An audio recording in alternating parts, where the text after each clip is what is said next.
This is a video of the Azerbaijan plane that crashed in Kazakhstan.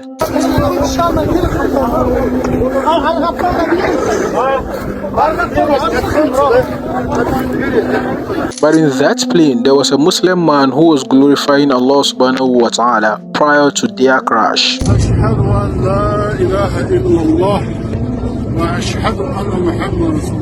And out of the 67 passengers, 38 were reportedly dead, and the rest, although got injured, did survive. Now, brothers and sisters, I have the full story right here. So let's dive in. On December 25th, 2024, which is on Christmas Day, a tragic event shook the world where an Azerbaijan plane crashed in Kazakhstan. The news that we have so far indicates that the flight was shot by a Russian missile and that caused the plane to crash. But other reports are also saying that it is caused by a collision with a bird in the sky. And as we speak now, the president of Azerbaijan has called on Putin to compensate for the loss of lives during that crash. But all these shenanigans are not my problem. My only concern is to the man who was on the plane and during that event was trying to glorify Allah subhanahu wa ta'ala. And this is a video to that.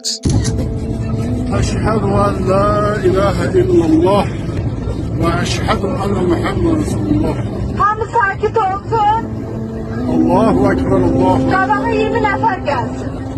Allahu Ekber, Allahu Ekber. La ilahe illallah. Allahu Ekber.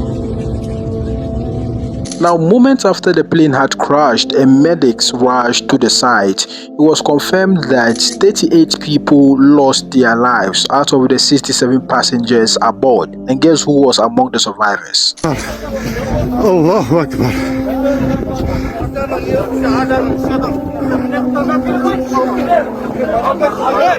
He survived the crash along with other people. But a lot of people are speculating here and there about the man who was actually glorifying God and why he survived. And what I want to tell them is that there is a lesson that we can take from such a situation. And the lesson is that whenever you are in danger, you have to remember that God is right there with you. And so if you see a snake, you have to start running and then believe that God Almighty is going to help you out of that situation. The same thing applies when you take poison. You have to find a cure to that poison.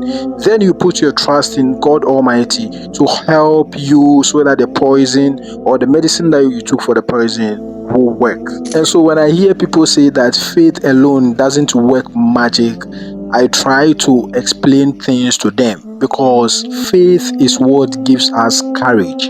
It gives you the courage to do or to take all the steps that is required to attain what you have to attain. And so in our darkest moment, we are not alone. And once we fully submit to a greater being, we will feel at peace inwardly and outwardly. Now let us take a moment to reflect, to pray, to breathe, and to believe. Because in the face of uncertainty, our faith is what is keeping us strong. Shalom.